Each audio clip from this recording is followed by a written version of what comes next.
Two clarifications for this video. We are going back and we're reviewing all the Attitude Era pay-per-views, seeing which was the worst, which one's the best, and give the overall rating and my full opinion on the Attitude Era. And we're starting with the first ever pay-per-view to kickstart it, which was Survivor Series in 1997. Second clarification, it's hard to find pictures for these pay-per-views. So if I use the same picture more than once, or if I use the same picture for like more than a minute, I'm not being lazy, it's just really hard to find them. But thank you for understanding, and I hope you enjoy today's video. Alright, Survivor Series 1997. Basically, we all know for the Montreal Screwjob, but honestly, I've never sat down and watched the entire pay-per-view as itself. I mean, I've seen the match between Shawn and Bret. We know the aftermath. We've seen the story. We watched 1,000 videos on YouTube and documentaries about it.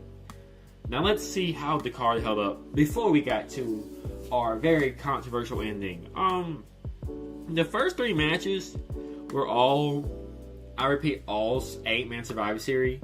And I'm telling you now, the first two matches made me not want to finish this. Like, I genuinely could not get past these two matches. Like, I was begging for it to end. The first one was the Good Wins with the New Age Outlaws versus the Headbangers and the New Blackjacks.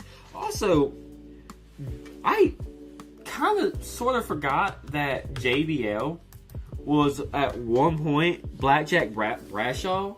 I honestly forgot about that. 110%.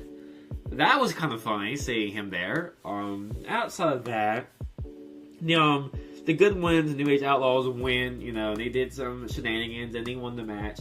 Horrible. It was just, there was nothing. People were getting beat by basic moves. It was sloppy. It was way too long than it needed to be. No one cared. And then the Truth Commissions,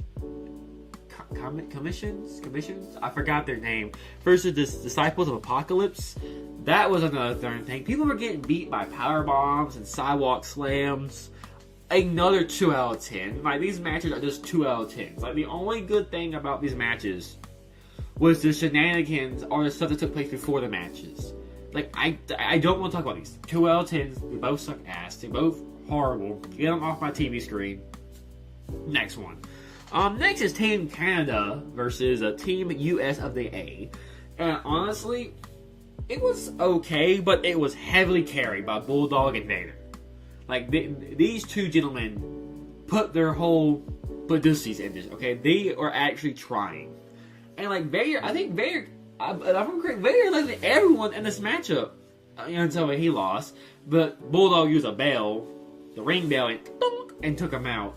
And also, Goldust did nothing. He broke his hand and he cried the whole time, and like he got himself counted out.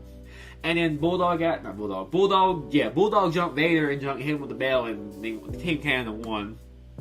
Dude, I'm sorry, but Vader put together probably the worst team ever. Like, this team was assembled so badly, it puts a darn insult to the Avengers. Like, this was, wow. I don't know what Vader was thinking. My bro got the short end of it, that's for sure. But no, it was a 5 out of 10. Vader and Bulldog did their thing. They were the most interesting and best part, and the only ones that could make it interesting to me. Everyone else was just kind of filler. I'm sorry. No offense to Goldust and stuff. And no offense to Jim either. I love Jim too, but he was just kind of there. He also got eliminated pretty quickly too, honestly. But, anywho, we're finally out of the darn Survivor Series Vortex. Team Vortex for now. Thank God we get a break with Kane versus Mankind. I hated the red lights. Who greenlighted that junk? I understand why, but like, I just wasn't really appealing. But Kane and Mankind did their thing. It was a nice, solid match. Good action. You know, Mankind got thrown for the table. Kane won the Tombstone, and like, honestly, not much really take away from it.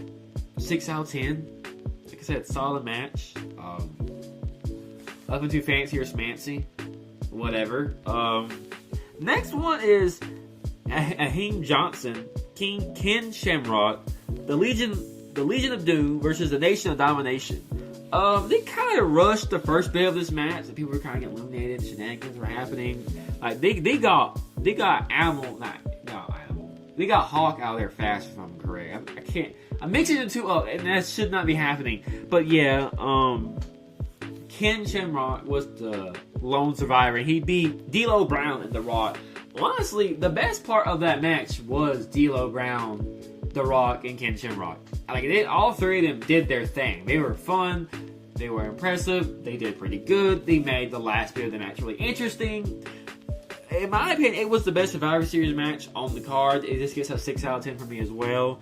I forgot how heavily pushed Ken Shamrock was at one time. Shamrock? Am I saying his last name right or wrong? I don't really care. Whatever. But yeah, they did their thing. They did their thing. Then we get Owen versus Steve Austin. Well, Owen Hart versus Steve Austin, Stone Cold Steve Austin for the Intercontinental Championship. Steve Austin, my boy Stone Cold, he won the belt. Sadly didn't get much time, which kind of sucked. They got maybe 5 minutes, 6 total. The only problem is that, well, there's two problems. A, the match was short, and B, so much shenanigans. I forgot how these shenanigans happened during the Attitude Era. I give it a 5 out of 10. If the match got 5 more minutes, it'd probably been the best rated match on the card. Because Austin and Owen had, ironically, they were pretty good in the ring with each other. Maybe I'm nostalgic by it. Maybe it's because my first time seeing this match, I'm like, oh, this is fun. But I enjoyed it. I did. I guess a 5 out of 10. And then we get to our very not so controversial ending with Shawn Michaels versus Bret Hart. There's so much to take away from the match. First things first, Shawn Michaels humps the Canadian flag. There's a sign that calls Shawn the F slur. There's also a bunch of signs mocking Shawn's ego and stuff.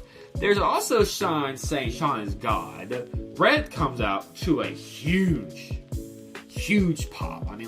Godly. Also, can we backtrack for a second? Steve Austin's got the biggest pop. And he is nowhere near from Canada. Shout! We always undermine how big and peak Stone Cold was at his peak. But Jesus Christ, man. Shout out Steve Austin. But no, back to the Bret and Shawn match, though. No, but Bret got a huge pop as well. He came out, him and Shawn had a big brawl before the match. And honestly, I think the brawl really added to the blood feud of this match. But it kind of got, I wouldn't say slow at the end, but it got kind of slow at the end for me. If I'm just wrong. Or maybe because how bad the first match was, I was kind of out of the pay-per-view mentally at the end. Because Jesus Christ, why do we have so many Survivor Series matches at the beginning? We had 3 and they were all so long.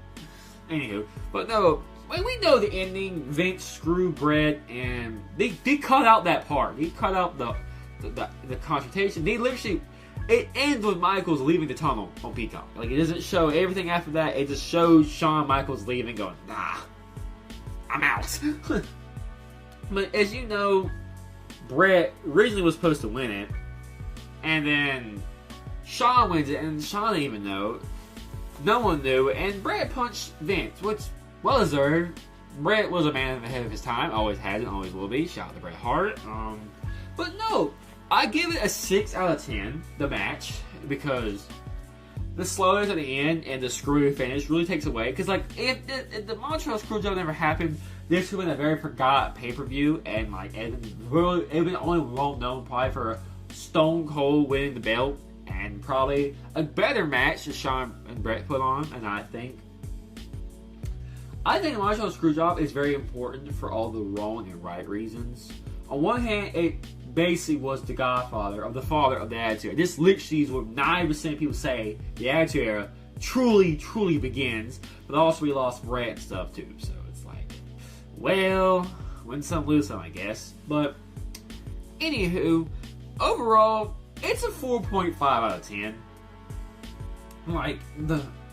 It was so underwhelming and sloppy at first, and then it picked up.